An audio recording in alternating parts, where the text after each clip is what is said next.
Hello my dear friends, welcome back to my channel. तो कैसे हैं आप सब लोग। आशा करती हूँ आप सब लोग स्वस्थ और मस्त होंगे। गाइज, आज की वीडियो का हमारा टॉपिक है bridal makeup with full cut crease eyes makeup and base. मैं आपको शेयर करने जा रही हूँ वाटरप्रूफ बेस जो बिल्कुल भी हिलने वाला नहीं है।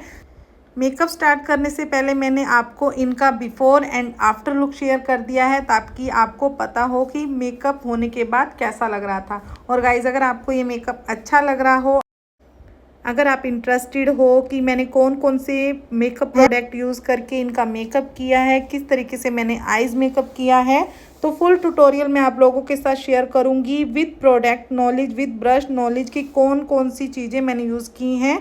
तो बने रहें वीडियो पर। सबसे पहले आपके पास जब भी कोई क्लाइंट आता है, आपने स्किन को क्लीन करना है, चाहे आपका क्लाइंट घर से फेस वॉश करके भी आया हो तब भी। गाइस, स्किन की क्लीनिंग करने के बाद मैंने इनकी टोनिंग की थी, फिर मॉइस्चराइजर लगाया था, यानी CTM मैं कर चुकी हूँ, जिसकी वीडियो मैंने नहीं बनाई, अदरवाइज वीडियो काफ़ी लेंथी हो जाती। अब मैं आईब्रो को डिफाइन कर रही हूँ। आईब्रो को डिफाइन करने के लिए मैं यूज़ करती हूँ PSC का आईब्रो डिफाइनर, जिसमें आपको 4 शेड मिल जाते हैं, जिसमें आपको एक ब्लैक शेड मिलता है, एक डार्क ब्राउन, एक लाइट ब्राउन, एक उससे लाइट ब्राउन। जैसे आपके क्लाइंट की आईब्रो का कलर हो, आप उस तरीके से कलर यूज़ कर सकते हैं, पर आपने ध्यान देना है ज़्यादा ब्लैक की साइड नहीं जाना, क्योंकि अगर आप ज़्यादा ब्लैक कलर यूज़ करेंगे तो ड्रामेटिक लुक आता है, जो कि बिल्कुल भी अच्छा नहीं लगता और आईब्रो अलग से ब्लैक कलर की दिखाई देती हैं।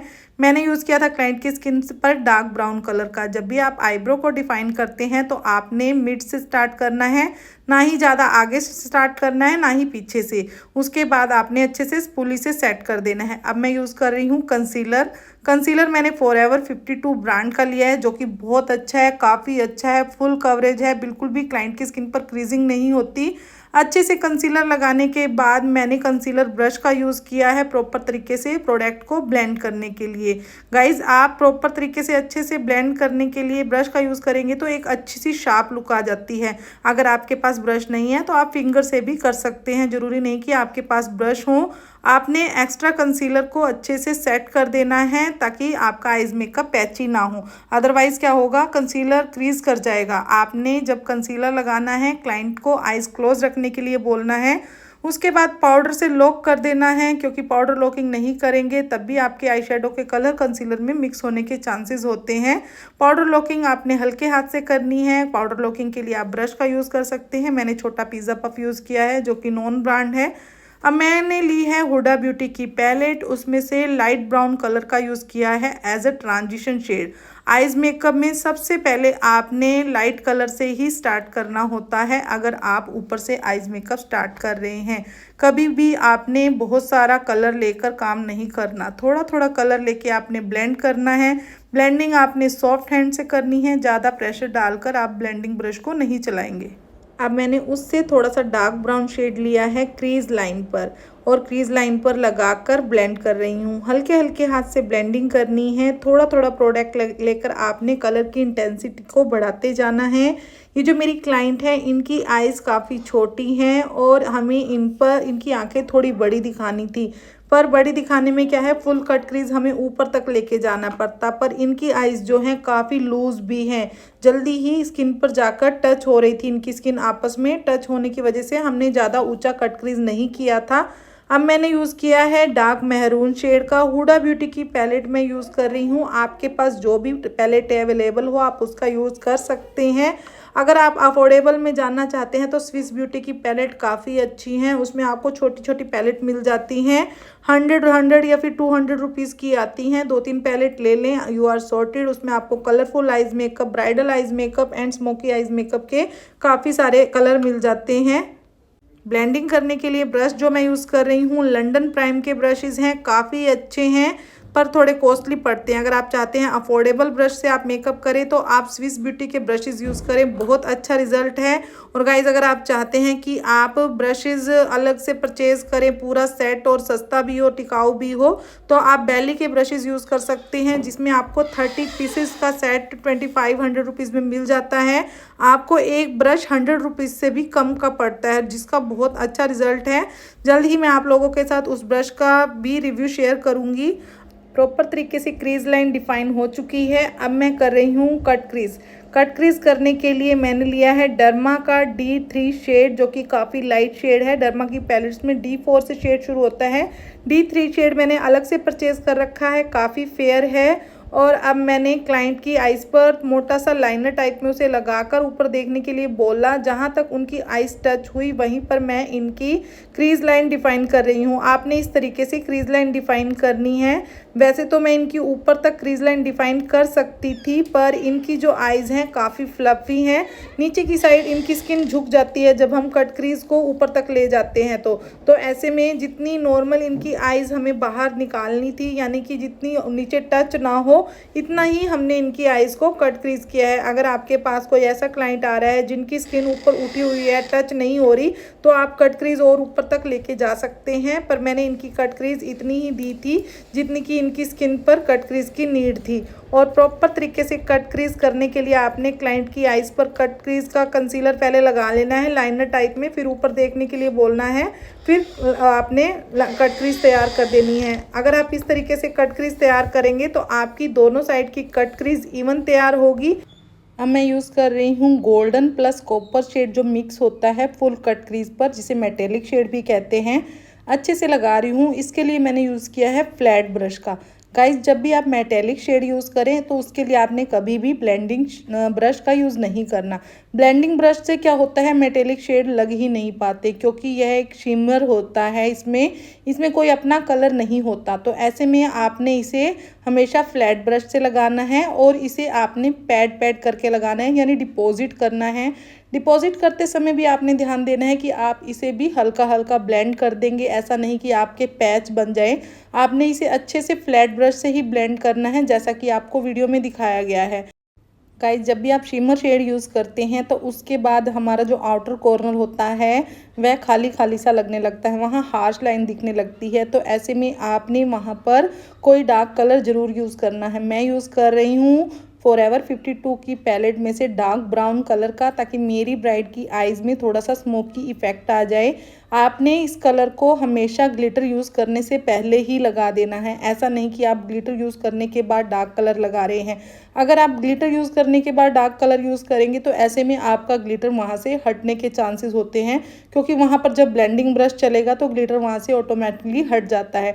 इसलिए आपने पहले ही डार्क कलर आउटर कॉर्नर पर लगा देना है। उसी डार्क कलर को मैंने थोड़ा अपर साइड में भी लगा दिया है, ताकि मेरी ब्राइड की आइज़ में थोड़ा सा स्मोकी इफेक्ट भी आ जाए। और ज़्यादा ब्लैक कलर की साइड आपने नहीं जाना अगर आपकी ब्राइड का आइज़ मेकअप दिन का है। अगर आप रात को किसी का आइज़ मेकअप कर रहे हैं, अगर आपके क्लाइंट की मोस्टली डिमांड है कि मुझे स्मोकी आइज़ मेकअप चाहिए, तो आप डार्क ब्राउन कलर का यूज़ करने के साथ साथ ब्लैक कलर का भी यूज़ कर सकते हैं। आउटर कॉर्नर में स्मोकी इफेक्ट देने के बाद अब मैं यूज़ कर रही हूँ 2 वे जेल, जो कि मैंने लिया है मेकअप स्टूडियो ब्रांड का।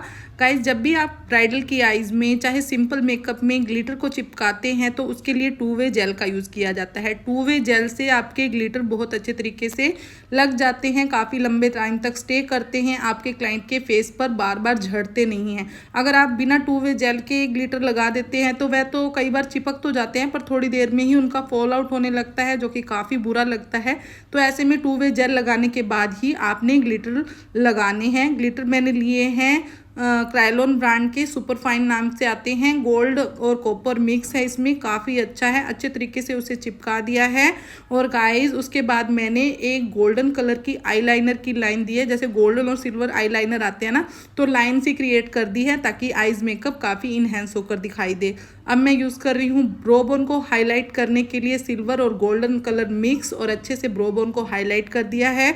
ब्रोबोन को हाईलाइट करने के लिए जो मैंने हाइलाइटर यूज़ किया है वह है ग्लैम 21 का, अफोर्डेबल में बहुत अच्छा हाइलाइटर है। अगर आपका बजट काफ़ी कम का है तो आप ग्लैम 21 के हाइलाइटर पे इन्वेस्ट करें, जिसमें आपको 6 शेड मिल जाते हैं ओनली 300 रुपीज़ में। बहुत अच्छा रिजल्ट है, मैं काफ़ी लंबे टाइम से इसका यूज़ कर रही हूँ। अब मैं यूज़ कर रही हूँ jail eyeliner. Jail eyeliner use किया है मैंने मेबलिन ब्रांड का। जेल आईलाइनर को यूज़ करने से पहले आपने उसे नेल्स पर ले लेना है। ऐसा नहीं कि आपने डिब्बी खोली और शुरू हो गए। अगर आप बार बार ऐसे करोगे तो आपका जेल आईलाइनर ड्राई हो जाएगा, और जेल आईलाइनर ड्राई हो जाता है तो उसे ठीक करने के लिए आपको इनग्लोड का ड्यूरालाइन यूज़ करना पड़ता है, या फिर रिकॉर्ड का लाइफ लाइन आता है, उसे यूज़ करने के बाद आप उसे ठीक कर सकते हैं। पर अगर आप प्रिकॉशन से यूज़ कर रहे हैं तो आपका जेल आईलाइनर ड्राई नहीं होगा। तो ऐसे में आपने क्या करना है, जेल आईलाइनर को नेल पर ले लेना है, उसके बाद ही यूज़ करना है, ताकि जो आपका प्रोडक्ट नेल्स पे आया है वही आपका प्रोडक्ट ख़राब हो जाए कोई बात नहीं, पर उतना तो यूज़ ही हो जाता है, पर आपका डिब्बी वाला जो प्रोडक्ट है वह सेफ़ हो जाता है। जेल आईलाइनर को लगाने के बाद मैंने अच्छे से उसे ब्लेंड कर दिया था इसी ब्रश से, और ब्रश का यूज़ करने के बाद अब मैंने इसे स्मज नहीं किया, क्योंकि अगर मैं स्मज करती तो मेरी क्लाइंट की आइज़ काफ़ी और छोटी हो जाती। ऑलरेडी छोटी आइज़ हैं। अगर आपकी क्लाइंट की आइज़ छोटी हैं, आप चाहते हैं कि आपका आईलाइनर पतला ही रहे, तो आपने जेल आईलाइनर के ऊपर लिक्विड आईलाइनर को टॉप अप कर देना है, क्योंकि जेल आईलाइनर कितना भी महंगा हो वह फैलता ही है। चाहे आप इनग्लोड का 2100 रुपये वाला जेल आईलाइनर भी यूज़ करो, वह फैलेगा। तो ऐसे में आपने क्या करना है, लिक्विड आईलाइनर की लाइन देनी है अगर आपके क्लाइंट की आइज़ छोटी हैं। अगर आपके क्लाइंट की आइज़ बड़ी हैं तो आप ऐसा कर सकते हैं कि आप उसे स्मज कर दें किसी भी आई शेडो के कलर से, ब्लैक से या ब्राउन से। पर मेरी क्लाइंट की आइज़ ऑलरेडी काफ़ी छोटी हैं नीचे की साइड से। इतना आइज़ मेकअप हो जाने के बाद अब मैं इनकी स्किन का बेस बना रही हूँ। आई लैशेज़ मस्कारा मैं बाद में लगाऊंगी, और अंडर आइज़ मेकअप भी बाद में किया जाएगा। अब मैं यूज़ कर रही हूँ डर्मा की पैलेट से D30 शेड का, और उसको मैंने लगाया है क्लाइंट के अंडर आइज़ एरिए पर, माउथ के अराउंड, और थोड़ा सा मैंने फोरहेड पर भी लगाया था, क्योंकि मेरी क्लाइंट के फोरहेड पर भी हल्की फुल्की पिगमेंटेशन थी। अच्छे से ऑरेंज करेक्टर को लगाने के बाद ब्लेंड कर दिया है। ब्लेंडिंग करने के लिए मैंने PAC का छोटा मिनी ब्यूटी ब्लेंडर यूज़ किया है।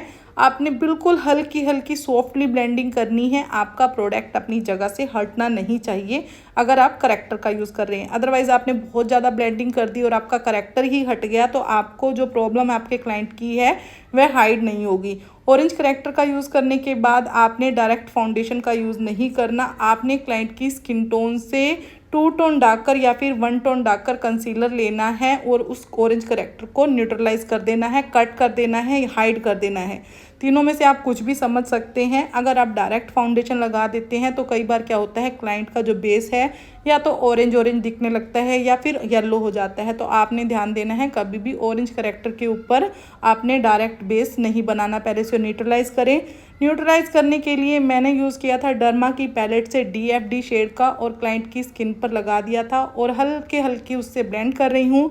ब्लेंडिंग करने के लिए मैंने आई मैजिक का ब्यूटी ब्लेंडर यूज़ किया है। अगर आप अफोर्डेबल में कोई ब्यूटी ब्लेंडर ढूंढ रहे हैं तो आई मैजिक पर इन्वेस्ट करें, बहुत अच्छा रिजल्ट है। अब मैं यूज़ कर रही हूँ फॉरएवर 52 के 2 शेड्स, जिसमें लिया है मैंने एक है कैरेमल, दूसरा है हमारा कस्टर्ड, और उन्हें अच्छे से मिक्स मैच करके अपने क्लाइंट की स्किन टोन से 1 टोन लाइटर फाउंडेशन बना लेना है। आपने बिल्कुल सेम टोन पर नहीं जाना। अगर आप सेम टोन पे जाते हैं ना तो कई बार क्या होता है, फाउंडेशन ऑक्सीडाइज हो जाता है तो क्लाइंट की स्किन थोड़ी देर में ब्लैक लगने लगती है, इसलिए मैंने 1 टोन लाइटर लिया है।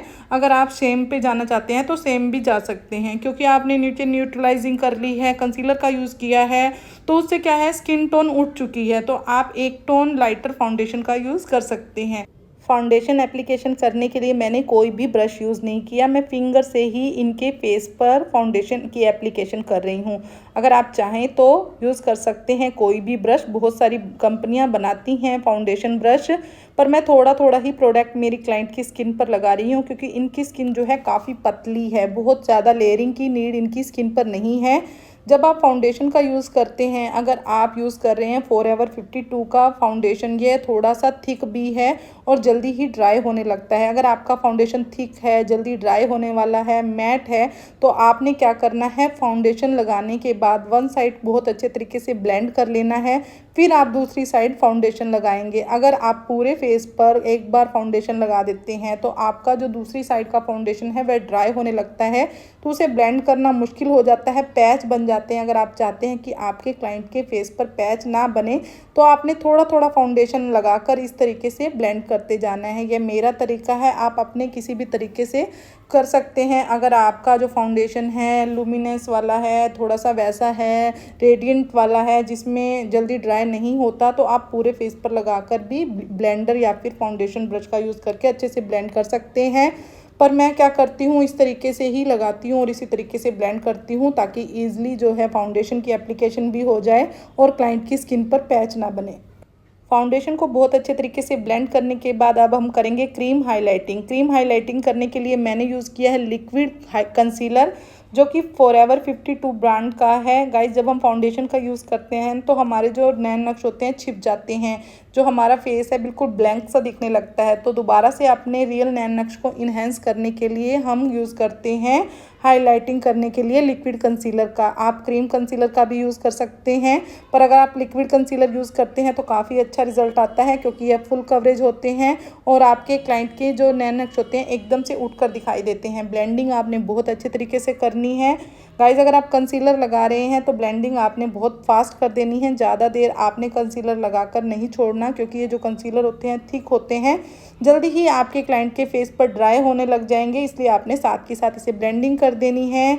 और ब्लेंडिंग करने के बाद अब मैं यूज़ करूँगी टिंट का, और टिंट लेती हूँ मैं मोस्टली रिको ब्रांड का। इसमें मैंने लिया है शेड गूज बम्स और अच्छे से लगा दिया है, क्योंकि जब हम ब्राइडल को ब्लशर लगाते हैं तो क्या होता है, पाउडर ब्लश थोड़ी देर में उड़ जाते हैं। अगर आप चाहते हैं ना आपके क्लाइंट के ब्लशर जो हैं लगे रहें, अंदर से फेस पर एक शाइन आए, तो ऐसे में आपने लिक्विड ब्लशर का ज़रूर यूज़ करना है या फिर क्रीम ब्लशर का। क्रीम ब्लशर मैं यूज़ कर रही हूँ लवर्थ ब्रांड का, भी बहुत अच्छा है, रिकॉर्ड का भी अच्छा है। अगर आप लिक्विड में जाना चाहते हैं तो फॉरएवर का यूज़ करें। अगर आपकी ब्राइड के गाल ऐसे हैं, जैसे मेरी ब्राइड के थोड़े फूले हुए गाल हैं, तो आपने ध्यान देना है कि आपने ब्लशर सी टाइप में लगाना है। अगर आप डब्ल्यू टाइप में लगा देंगे तो गाल और फूले फूले दिखाई देंगे, और आपने ब्लशर को गालों से पीछे पीछे रखना है, ज़्यादा आगे की साइड नहीं लेके आना।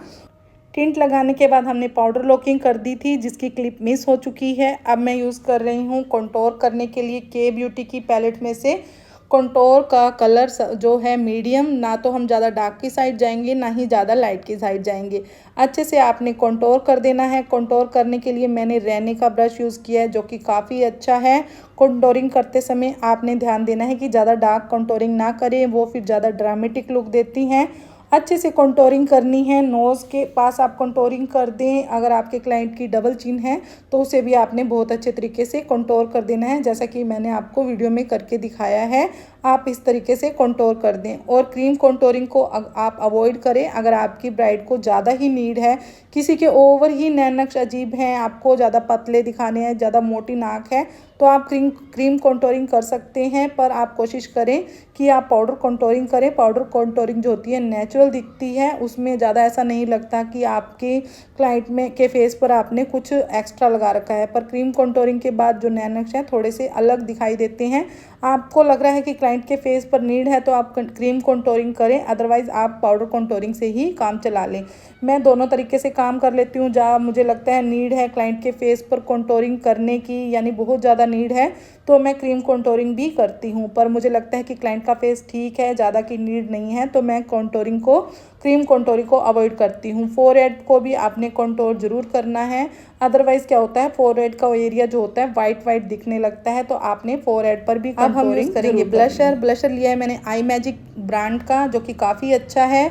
ब्लशर आपने ज़्यादा आगे की साइड नहीं लाना, जैसा कि आपको मैं पहले ही बता चुकी हूँ कि इनके गाल ऑलरेडी काफ़ी फ्लफ़ी हैं। अगर आप ज़्यादा ब्लशर आगे की साइड लेके आएंगे तो आपकी ब्राइड का जो फेस है ज़्यादा हैवी दिखेगा। अगर आप चाहते हैं ना आपकी ब्राइड का फेस ज़्यादा हैवी ना दिखे, तो आपने ब्लशर को आई बॉल के पीछे पीछे ही रखना है। आँखों के आई बॉल जो होते हैं ना उनसे पीछे पीछे ही रखें, ज़्यादा आगे की साइड आपने नहीं लेके आना ब्लशर। तो देखिए अच्छे तरीके से ब्लशर लगा दिया है मैंने। थोड़ा सा शाइनी ब्लशर भी लगा दिया है, क्योंकि जब हमने इनका मेकअप किया था उस टाइम थोड़ा सा विंटर का सीज़न था, ना तो कम ना ज़्यादा। तो ऐसे में अगर आपके क्लाइंट के फेस पर शाइन नहीं होगी तो कैसे चलेगा, तो शाइन बहुत ज़रूरी है।